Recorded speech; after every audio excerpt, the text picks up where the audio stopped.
When you have a fussy eater, it is very, very common to get stuck in a rut of offering the same foods over and over and over. So many of the families that I see, in fact, most of the families that I work with, I would say they have got to a stage over time where they're eating the same couple of meals over and over through the week, or at least their child is. Now, what I want to help you to do is to start to break out of that, okay? Now, a lot of parents will say to me, oh, well, I always make sure there's something that my child will eat on the table or wherever it is that they eat their meal. That is brilliant. That's absolutely what we should be doing. And that makes me happy because it feels like that message is kind of getting out there. But what we want to do is meet in the middle, okay? There should be something that your child will eat when food is made available. But what we don't have to be doing is we don't have to be making sure that every single component of the meal is something that your child will eat. Because when we do that, it makes it much harder to break out of that rut and break out of that routine. So what I'm going to help you to do in this video is really think about those foods that you are offering that are safe for your child, that are going to keep that anxiety low for them, but also mean you have a few more options of things that you can offer.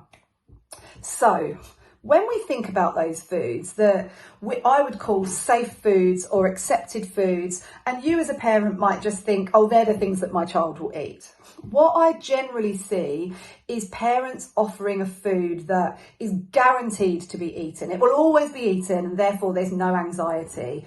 But actually, there's a bit of grey area. There's normally some foods that are not necessarily your child's favourite, but they would eat them sometimes, and those are the foods we want to think about. So what are safe foods? What are your child's accepted foods? What are the foods that we should be putting on our child's meal or snack whenever they have something to eat? So yes, of course, it's the things that they're going to eat all the time, their absolute favourites, the things they never refuse, the things they love and they feel safe with.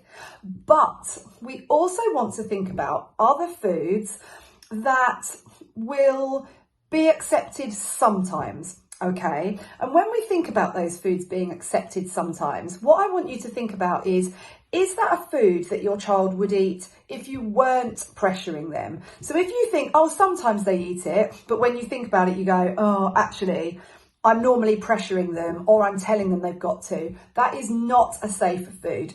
This has to be a food that even if it's not eaten every time, your child willingly takes it on occasion.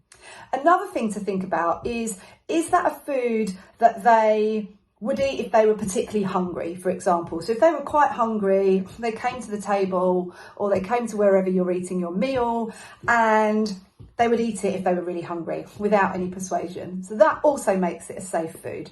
And the other thing to think about is just, have they eaten that food on more than a couple of occasions? Like I say, willingly, without anxiety, without you having to put too much pressure on. Those all make a safe food. Now, when you're first thinking of doing this, you may feel better and your child will feel better if you've got a couple of those foods on the table in amongst the other foods that perhaps you are eating or siblings are eating. But like I've said before, there should be at least one food that every single person eating that meal would eat willingly. If there is, that is absolutely fine. The whole meal doesn't have to be there for every single person. Because if you do that, that is when you get stuck with two meals, because there's not that many meals, even in non-fussy households, where every single person in the family will eat them. So it takes a little bit of thinking and planning. I would say write down your list of foods and think about the things that your child may accept willingly, or if they're hungry and has done in the past without pressure, and start to add some of those foods into your meals and snacks, and just to start with those exposures to help your child feel more comfortable with them.